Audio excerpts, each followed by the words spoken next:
Greetings, everyone, and welcome again to Shepherd's Voice magazine. Thank you for taking us into your home today. We appreciate all the support you give us and the feedback you send us. And as I said, we just appreciate the fact that you take part with us today and allow us into your home. Want to make a quick personal note here. Just want to apologize to anybody who tried to get a hold of me. I've been dealing with a phone issue here for some time.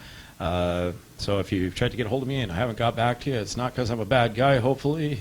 It's just because I've got a crappy phone. But anyway, that aside, I wanted to talk about something a little bit different today. I just wanted to change things up. We've been going through part 1 and part 2 of a message series called Other People's Mail, and it's a discussion about the rejection of things like replacement theory and kind of an overall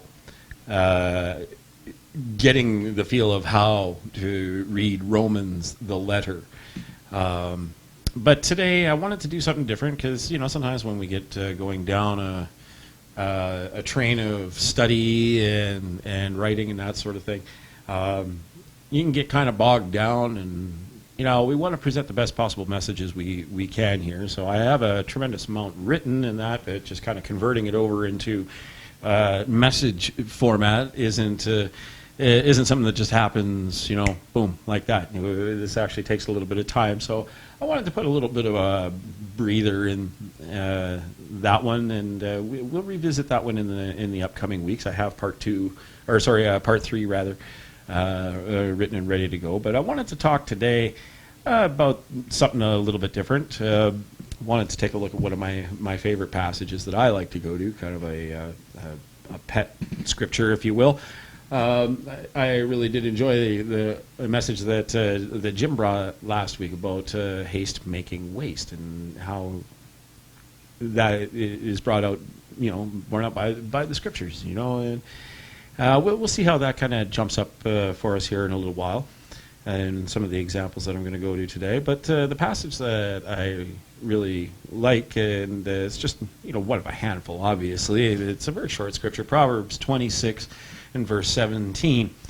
So we're going to give that a quick read from my typical go-to, the CSB, the Christian Standard Bible, pardon me. And two of possibly the most unpopular translations, especially in Sabbath-keeping circles, the NIV and the Amplified, which, you know, obviously sometimes they're criticized. I understand that. The NIV is jokingly called the non-inspired version sometimes. But you know me, I like to set a tone. But I like these because they kind of capture the essence of what's being said. So let's give this a read from the Christian Standard Bible. And then I've got my book here. This Bible is on one side of the ledger it's the NIV, and the other side it's the Amplified. So I've got the two, you know, most unpopular translations all encapsulated into one book. One further note, if you happen to hear animals and that kind of thing here, it's my cats and the dog. I'm flying solo here, recording this on my own. Typically I am accompanied by Carrie, my wife, who does the camera work and that sort of thing, and is a tremendous help to me, and I thank her for it. But poor girl isn't here today to be helping me out with this. I'm recording this on Thursday. So she's at work, and I'm here trying to record this on my own. So I hope that things go off without a hitch.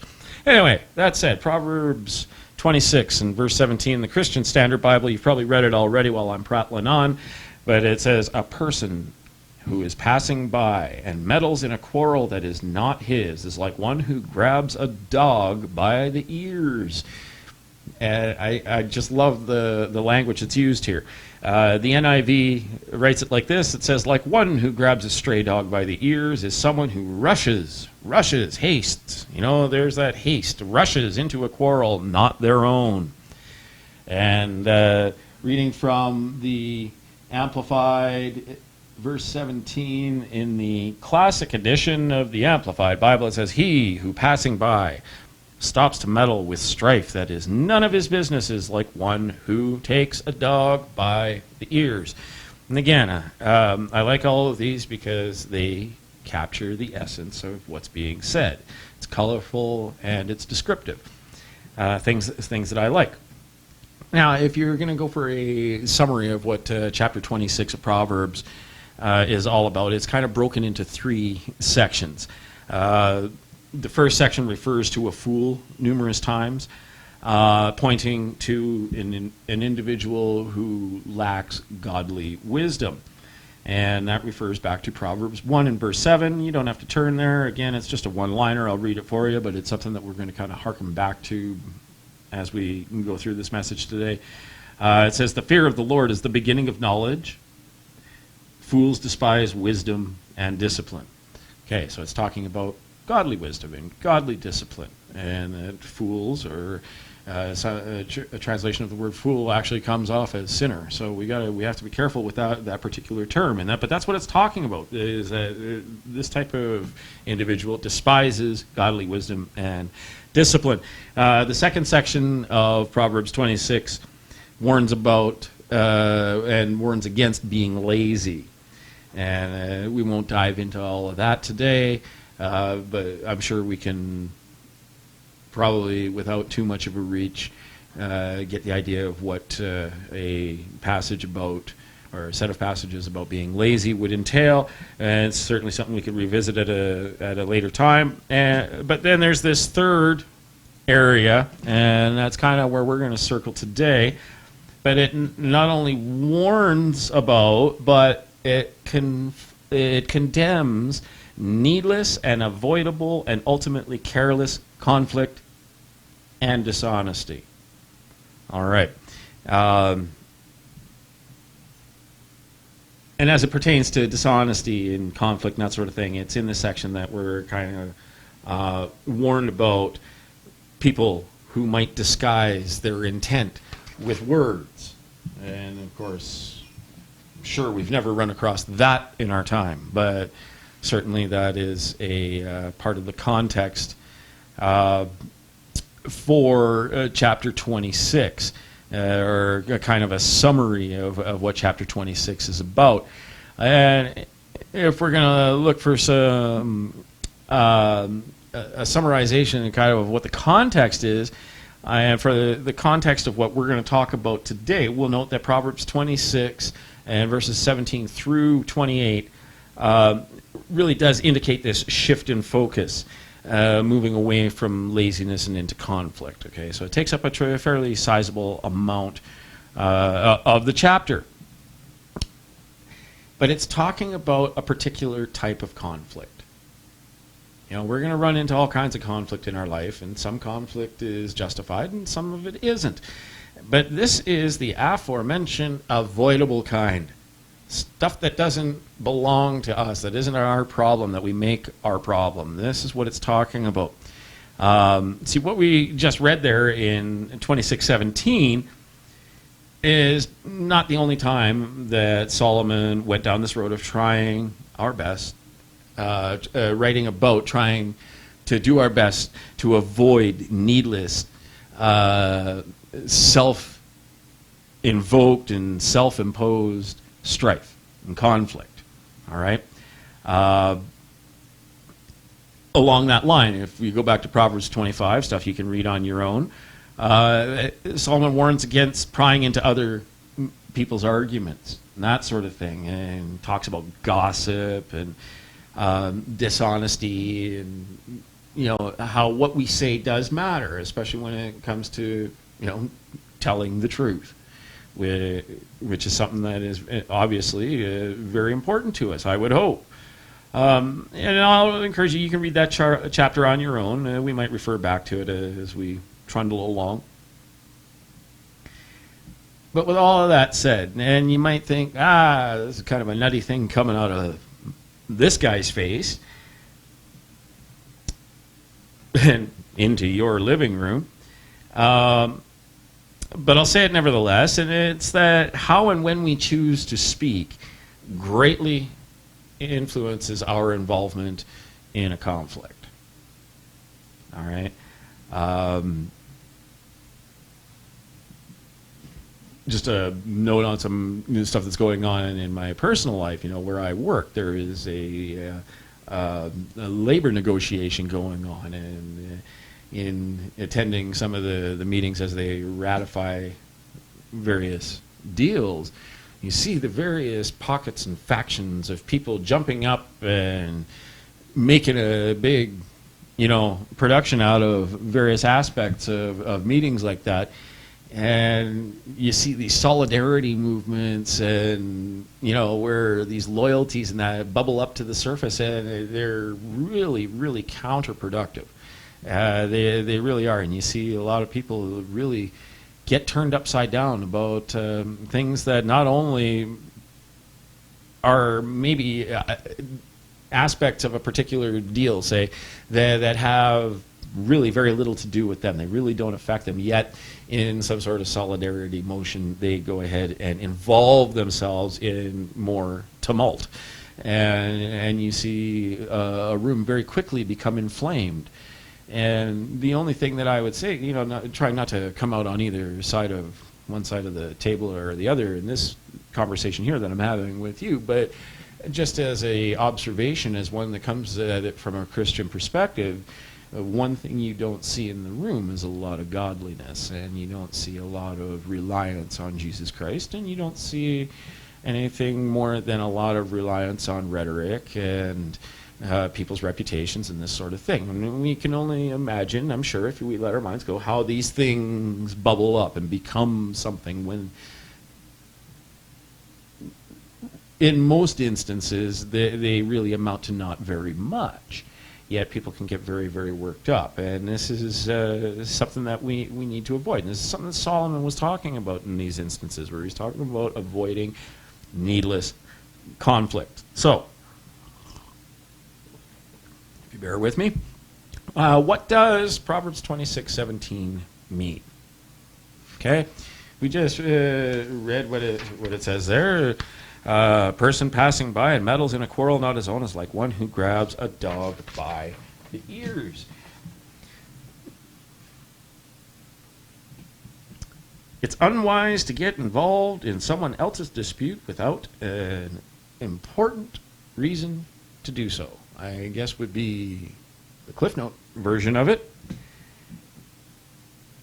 And just what an important reason might be would fall into what I would call a highly subjective area.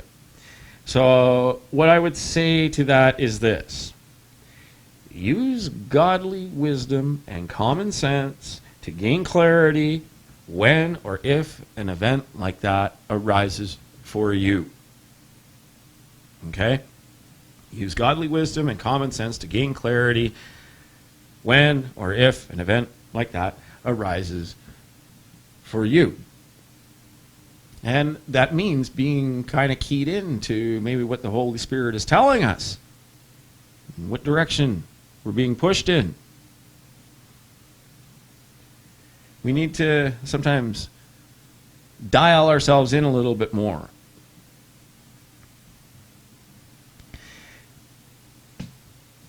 See, an important reason could be something, it could be an emergency situation, that might fall into what we're talking about there. But that's not what Proverbs 26:17 is talking about.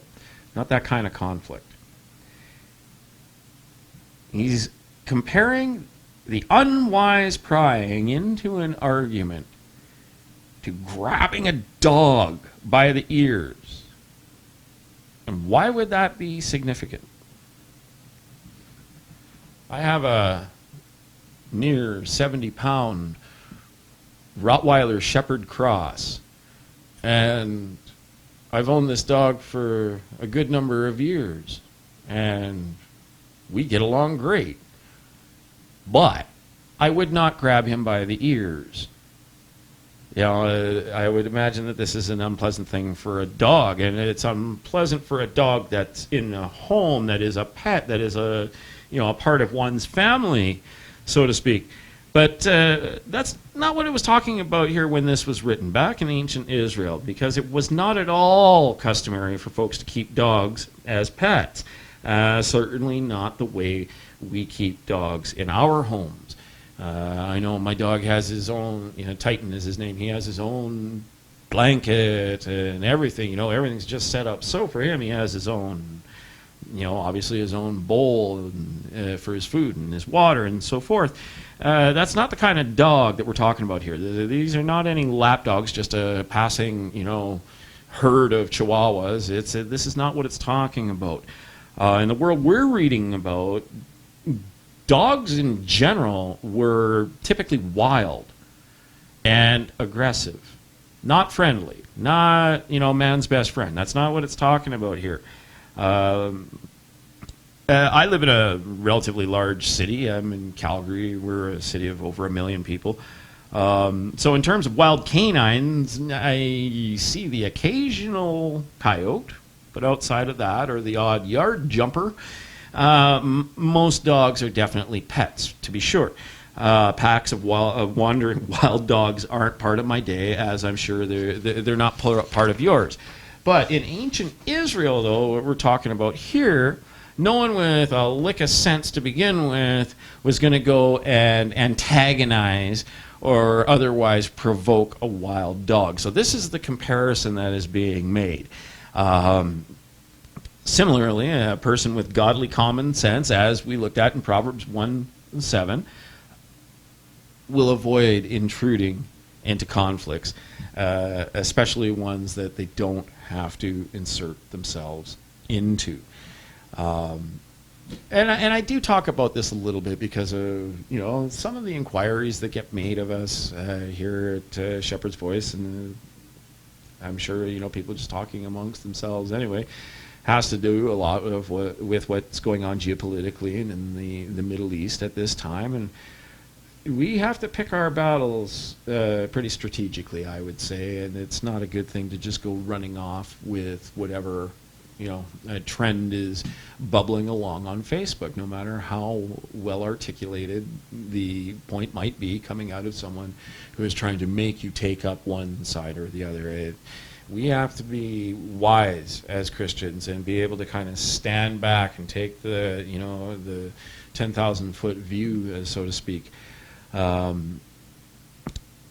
That's where godly common sense definitely takes a hold, or it should.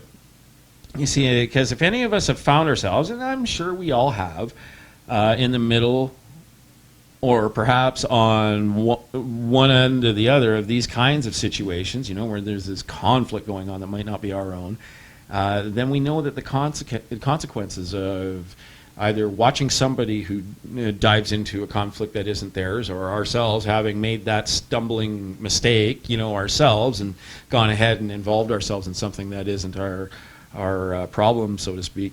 Well, the consequences are generally unpleasant, and it can lead to a lot of things, like mistrust and just a general sense of uneasiness.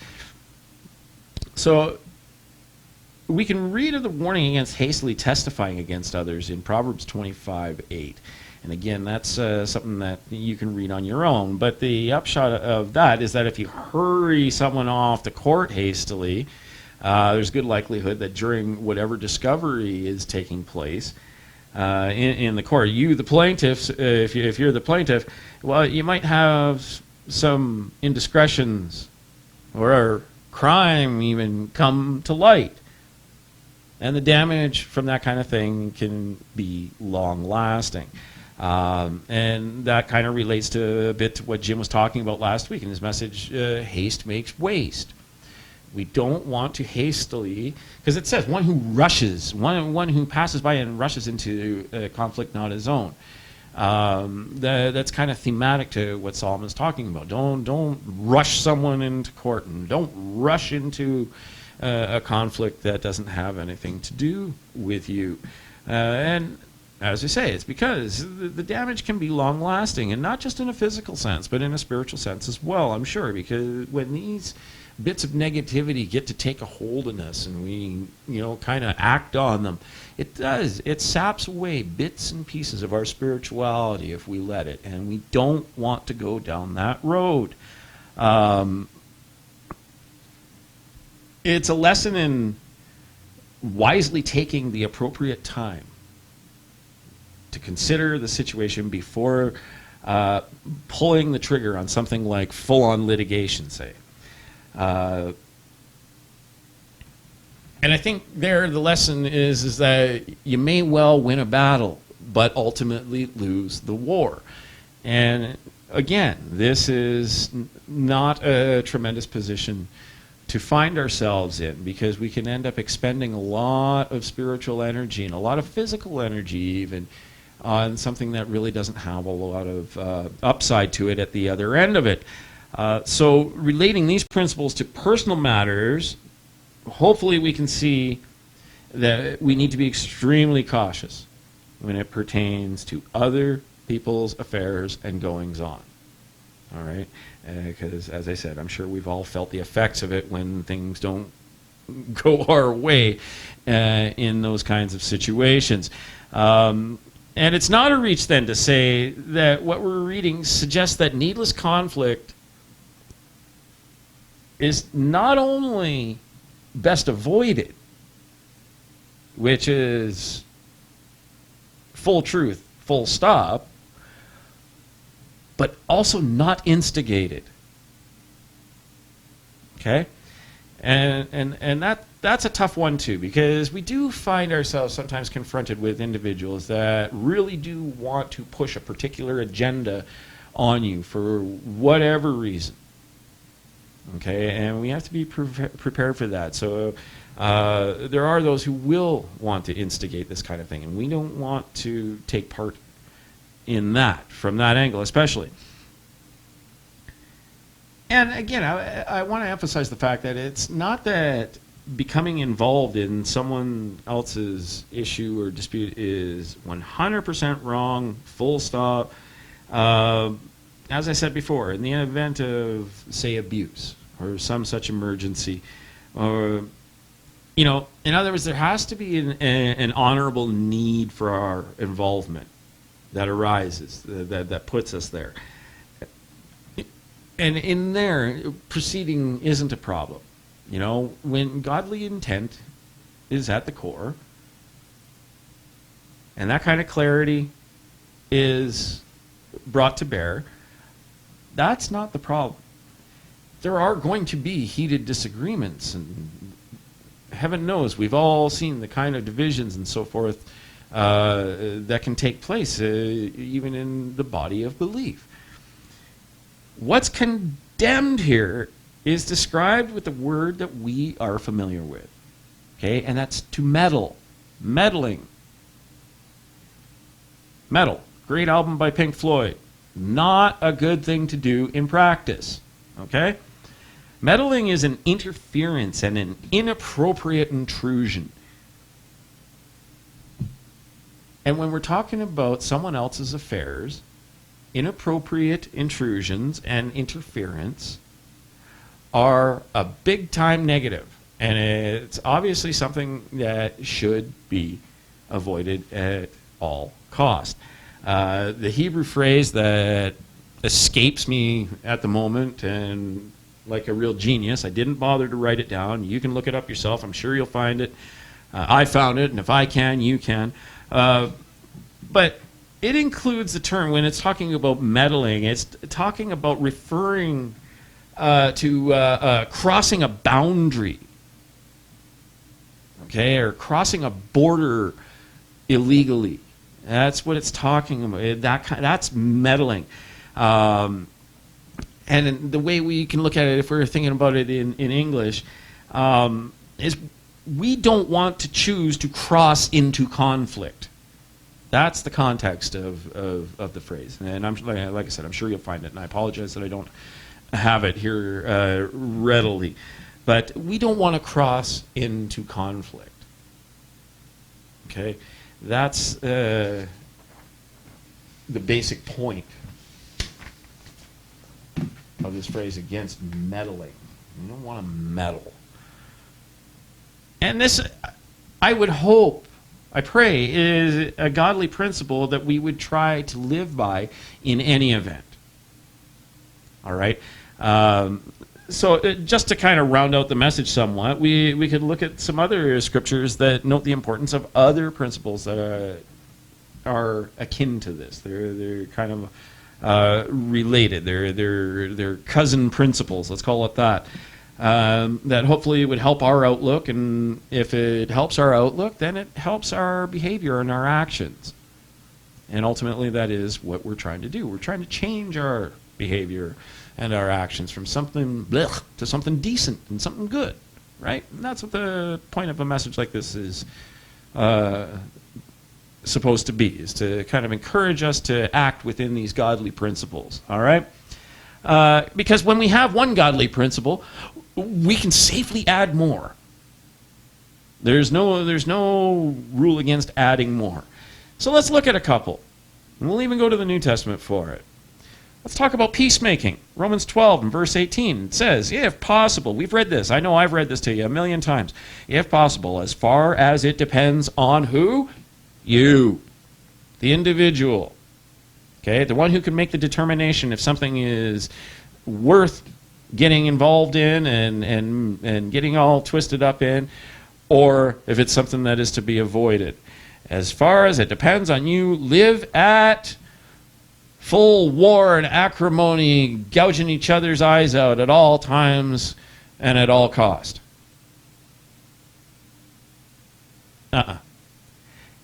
If possible. Noting that there are going to be times when we're going to run into a roadblock that is insurmountable by us. And those are the times when we got to make like David in Jim's last message and turn to God first and see where the wiggle room actually exists. But he says, if possible, as far as it depends on you, putting responsibility on us, live at peace with everyone. Everyone. And that's going to come to light here in just a second, too, because we're going to talk a little bit about impartiality and fairness. Everyone. Live at peace with everyone. We got to make peace with everyone. Proverbs 15, verse 1. A gentle answer turns away anger, but a harsh word stirs up wrath. As I said today, when I was at one of the last union meetings, there was a lot of harsh words stirring up a lot of wrath, and it was going back and forth between all sides, against all sides. Very unpleasant. Very unpleasant.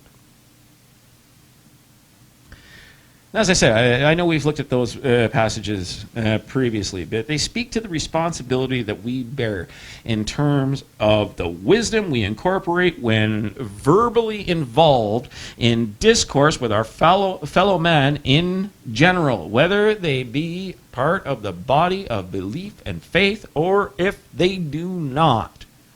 It says to do what we can to live peaceably. All right? Doesn't say go down swinging, and it doesn't say to do it by the sword or with sharp words meant to insult, hurt, and tear down. Because we certainly have a choice when we involve ourselves in that kind of communication as well. But especially indicated in Proverbs 15:1 is the concept of making peace. Making peace, as opposed to simply keeping the peace. And for that to become a reality, then we have to look at and incorporate the next thing, which would be impartiality. Okay? Let's start. James chapter 2. James chapter 2, verse 9.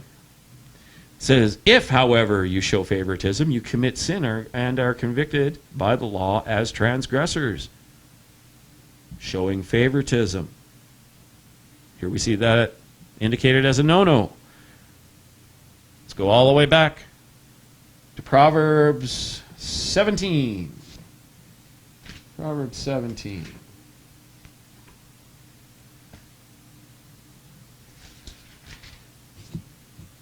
Proverbs 17 and verse 26.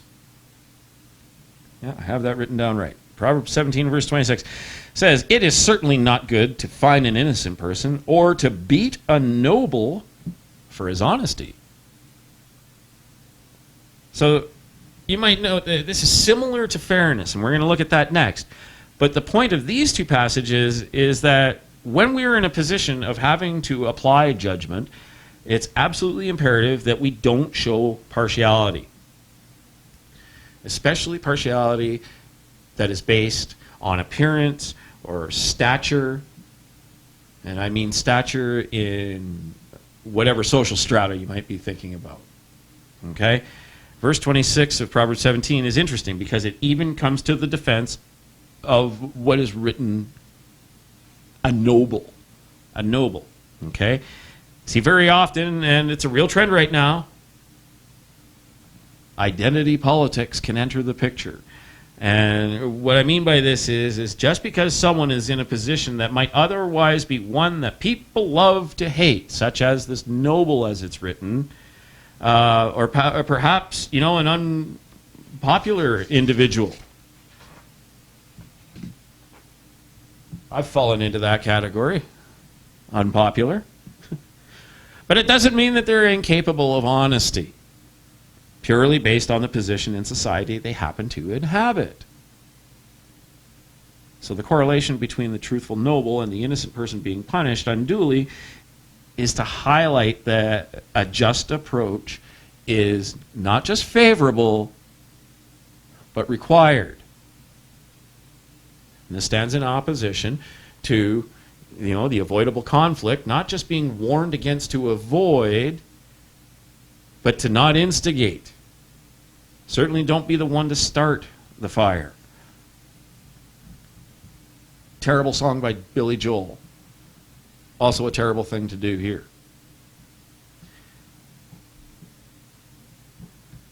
And this is kind of an advanced concept. Okay?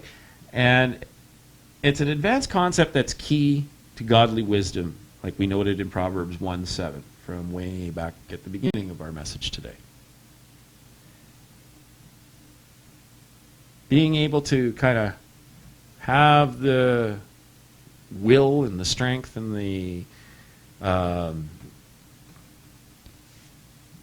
seeing the need and the duty to pull back and incorporate some godly wisdom.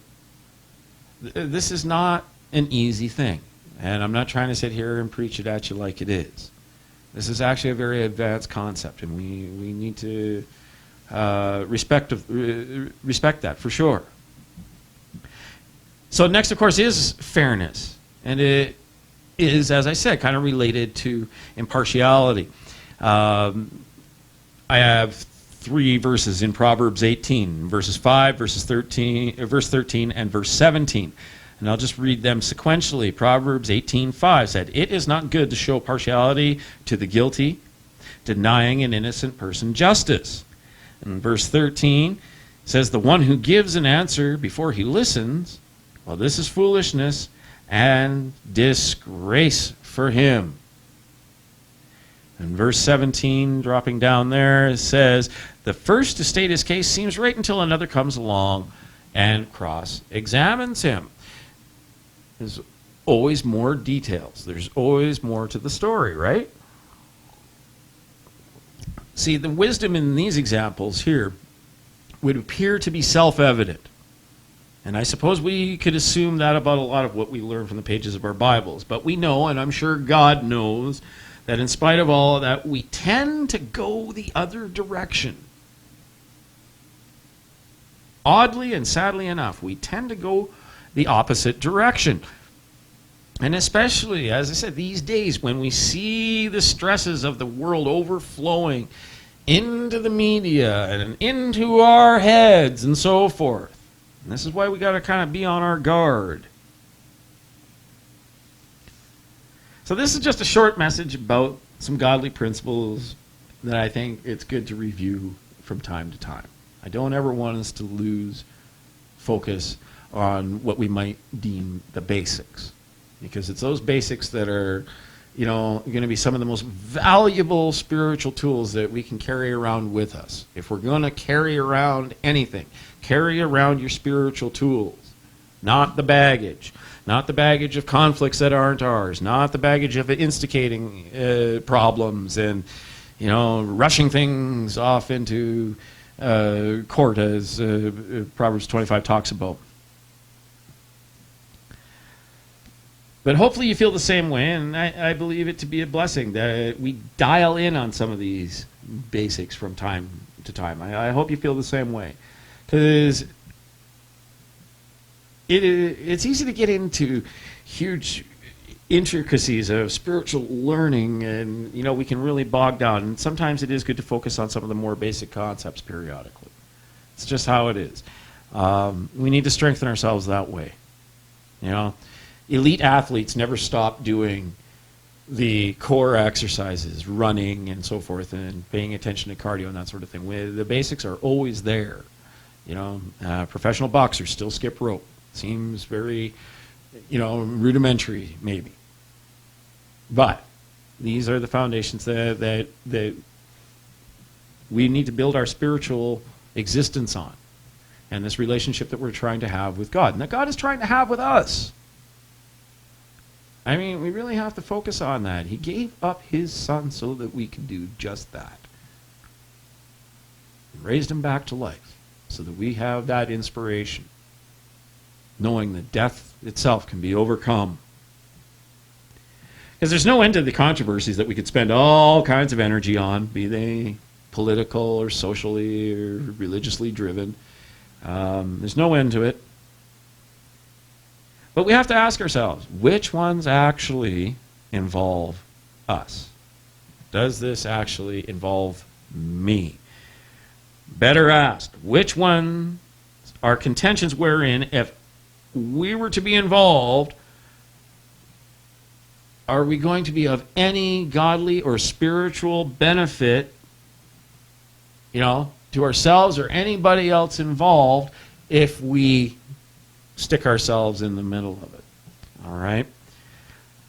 Got to ask ourselves that. Or are we just taking the worst risk available by grabbing at the ears of a strange and possibly aggressive dog?